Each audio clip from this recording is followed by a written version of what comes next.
অনেক সময় দেখা যায় মানুষটা খারাপ না, কিন্তু কথা খুব কম বলে। এইটা কি আসলে কোনো সমস্যা? তো আসলে নিরাপত্তা কি সবসময় পরিপক্কতার লক্ষণ, নাকি কখনো কখনো ভুল বোঝাবুঝির কারণও হতে পারে?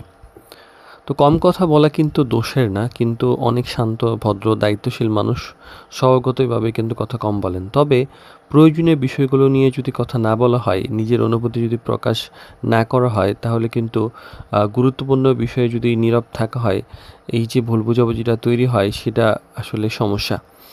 তো এই সমস্যা আসলে কম কথা বলা না, বরং সমস্যাটা হলো যে প্রয়োজনের সময় কথা না বলা।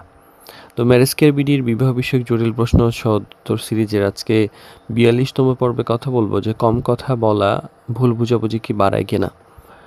তো আসলে সবাই কিন্তু সমান কথা বলবে না, বলে না, এটাই স্বাভাবিক। মানুষের পার্সোনালিটি ভিন্ন হয়, বেড়ে ওঠার ধরন এক এক রকম হয়।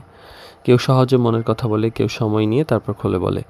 আবার নীরবতা আসলে অনেক সময় ভুল বার্তা দিয়ে থাকে, কারণ আপনি যা বোঝাতে চাচ্ছেন অপরপক্ষ সেটা হয়তো বুঝছে না।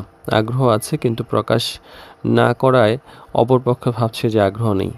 গুরুত্বপূর্ণ বিষয়গুলো আলোচনা করতেই হবে, কারণ বিয়ে আসলে অনুভূতির বিষয় নয়, বরং সিদ্ধান্তেরও একটা বিষয়। আর ভবিষ্যৎ পরিকল্পনা, দায়িত্ব, প্রত্যাশা এগুলো নিয়ে সরাসরি খোলাখুলি আলোচনা করা উচিত। আর মনে রাখা আর জানিয়ে দেওয়া দুইটা কিন্তু এক জিনিস না। আপনি হয়তো কিছু একটা ভাবছেন, কিন্তু অপরপক্ষ সেটা জানে না। তো সম্মান করেন কিন্তু কখনো প্রকাশ করেন না, এটাও একটা সমস্যা। তো আসলে ভালো সম্পর্কের জন্য ব্যালেন্সড কমিউনিকেশন অনেক ইম্পর্ট্যান্ট। অতিরিক্ত কথা বলা যেমন সমস্যা, একদম অতিরিক্ত নিরাপত্তা থাকাও একটা সমস্যা। প্রয়োজনীয় বিষয়গুলো পরিষ্কারভাবে বলাটাই আসলে সম্পর্কে নিরাপত্তা নিয়ে আসে। আর কম কথা বলা আসলে দুর্বলতা না, কিন্তু প্রয়োজনীয় সময় না কথা বলাটাই হলো একটা বড় সমস্যা।